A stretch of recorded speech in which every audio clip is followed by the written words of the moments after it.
سمجھے اور اس کی آنکھوں میں چھپے درد کو پڑھ سکے۔ حارث ایک سنجیدہ کم گو مگر دل سے نرم انسان چند سال پہلے ایک حادثے میں اپنے ماں کے باپ کو کچھ کہا ہے۔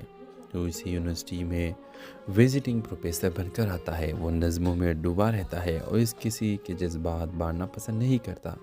علینا اور حارث کی پہلی ملاقات ایک لیکچر کے دوران ہوتی ہے جب علینا اس کی نظموں کے مفہوم پر سوال کرتی ہے، وہ سوال جو شاید خود حارث نے بھی خود سے کبھی نہیں کیے۔ پہلے تو حارث کو علینا کی باتوں سے چل ہوتی ہے، لیکن وقت کے ساتھ ساتھ اس کی بے ساختگی، مسکراہٹ اور سوالات حارث کے دل کے بند دروازوں کو کھولنے لگتا ہے۔ رفتہ رفتہ دونوں ایک دوسرے کے سائے بن جاتے ہیں، مگر محبت کا اظہار کبھی نہیں ہوتا۔ کہانی اس موڑ پر پہنچتی ہے جب علینا ایک خطرناک بیماری لاحق ہو جاتی ہے اور وہ حارث کو بتائے بغیر یونیورسٹی چھوڑ دیتی ہے، اسے خط چھوڑ کر، جس میں وہ لکھتے ہیں، موت کو لفظوں کی نہیں دعائیں کی ضرورت ہوتی ہے، اگر میں واپس نہ آ سکی تو مجھے اپنے کسی نظم میں زندہ رکھ لینا۔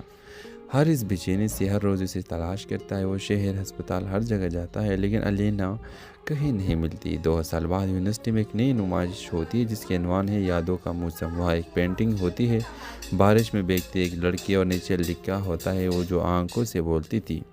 حارث پہچان لیتا ہے یہ علینا ہے۔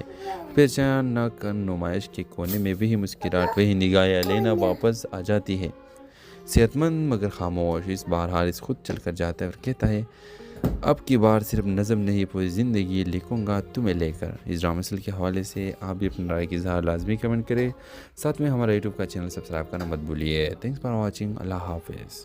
اس ڈرامہ سیریل کی اس قسط کے آغاز میں آپ دیکھیں گے علینا ایک خوش مزاج، ہنستی مسکراتی مگر اندر سے ادھوری لڑکی ہے جو کراچی کے ایک مشہور یونیورسٹی میں لٹریچر کی طالبہ ہے۔ وہ بچپن سے ایک ہی خواب دیکھتی آئی ہے، ایک ایسا ہمسفر جو اس کی خاموشی کو سمجھے اور اس کی آنکھوں میں چھپے درد کو پڑھ سکے۔ حارث ایک سنجیدہ کم گو مگر دل سے نرم انسان چند سال پہلے ایک حادثے میں اپنے ماں کے باپ کو کچھ کہا ہے۔ تو اسی یونیورسٹی میں وزٹنگ پروفیسر بن کر آتا ہے۔ وہ نظموں میں ڈوبا رہتا ہے اور اس کسی کے جذبات بانٹنا پسند نہیں کرتا۔ علینا اور حارث کی پہلی ملاقات ایک لیکچر کے دوران ہوتی ہے جب علینا اس کی نظموں کے مفہوم پر سوال کرتی ہے، وہ سوال جو شاید خود حارث نے بھی خود